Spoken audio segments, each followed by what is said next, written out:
Do not come. Do not come. I'm gonna come.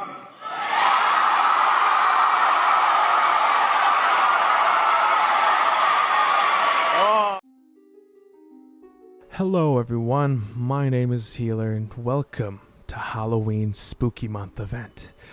Throughout all of October, or every video in October, we'll be covering spooky games or something like that. For this video, it's a NOSTALGIABLOX on a spooky obby called She's Coming by Baseball02a. Known today on a different account as DVDev, this account that made the game got axed. And basically what this obby is a thematic story obby where a villain named Samantha is trying to take over Roblox and has put your best friend, and what you see here, a girl named Cynthia, hostage.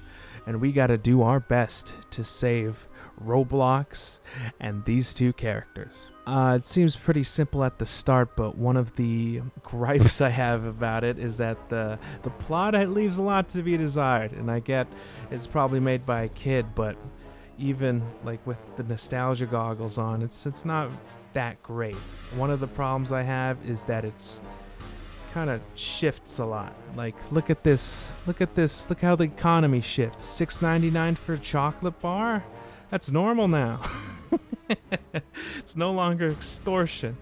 But yeah, it shifts a lot. The plot shifts when it's not really needed. Like, look at this. You're supposed to save her best friend. He saved himself. Samantha died.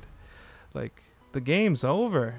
But then it changes to like her like a fake out and like taking over Roblox here. And you'll see soon that she goes to the United States to kill Obama.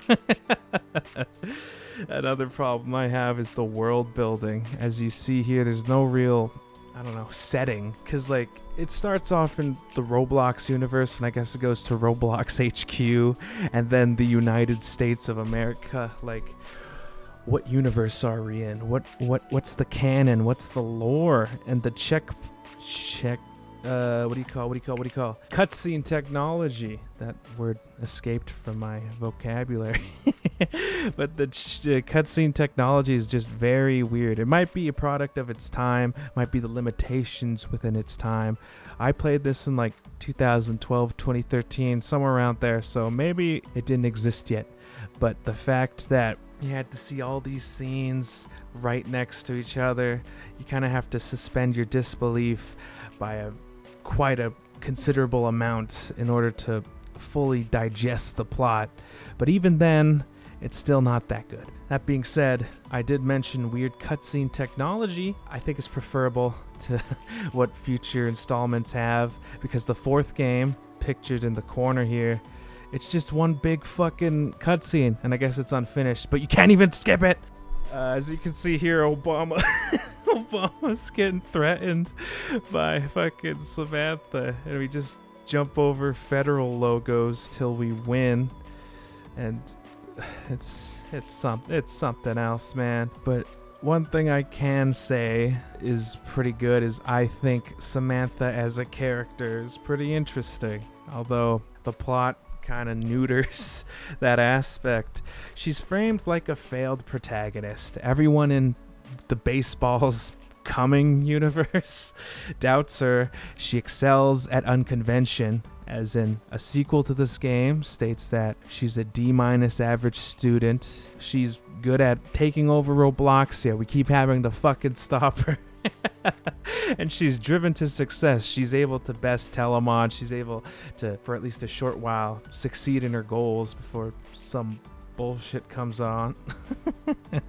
She left all the hallmarks of an underdog story, and we're just playing as the antagonists for her story. If you really think about it, maybe we're the villains. No, I'm just kidding. The rest of the quadrilogy isn't really my cup of tea, to be honest. And again, it's probably because I don't have any nostalgic value to the rest of those games. I only played the first one, But as I mentioned, fourth's unfinished, and it's pretty much just a shitty cutscene. But the second and third game had like weird mechanics. Like the second one, it had like a stage feature where if you die, you have to go back a couple stages. It was brave in its checkpoint technology, but needed a lot to be desired. In the third one, it didn't know what backtracking was, so if Samantha tricked you, it'd just be like, oh, you gotta reset, even though you could just backtrack. I don't know, it kind of took me out. But the first one got the most absurd. It didn't really take itself too seriously, despite my dogging on it. And again, that nostalgic value I have for it is still there. But this ain't the only canon of this Samantha character. That's why I liked it. Like, a lot of people picked and choose about her. She was like this rogues gallery villain who had a bunch of interpretations. She was like one by one, or the Jane and John Does, or the Minish of Roblox. It was just this dastardly villain that was everywhere. Not really everywhere. She kind of got lost to time. Wasn't even in that many games, but I remember her being in a game called Would You Sacrifice Yourself to Save a Friend, Obby?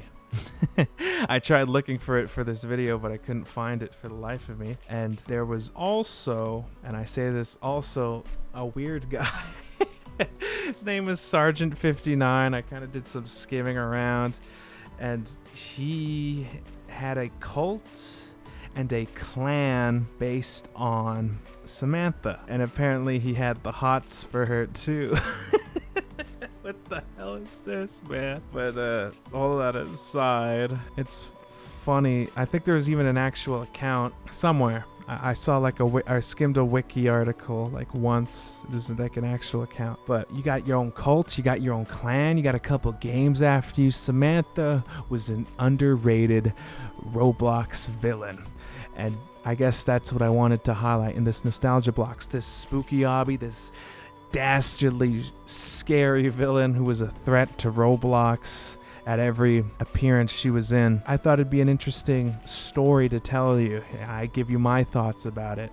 But if you enjoyed, be sure to check out my other videos. As I said earlier, it's Halloween season, so I'll be posting stuff that is spooky all month. I'll see you later though. Bye-bye.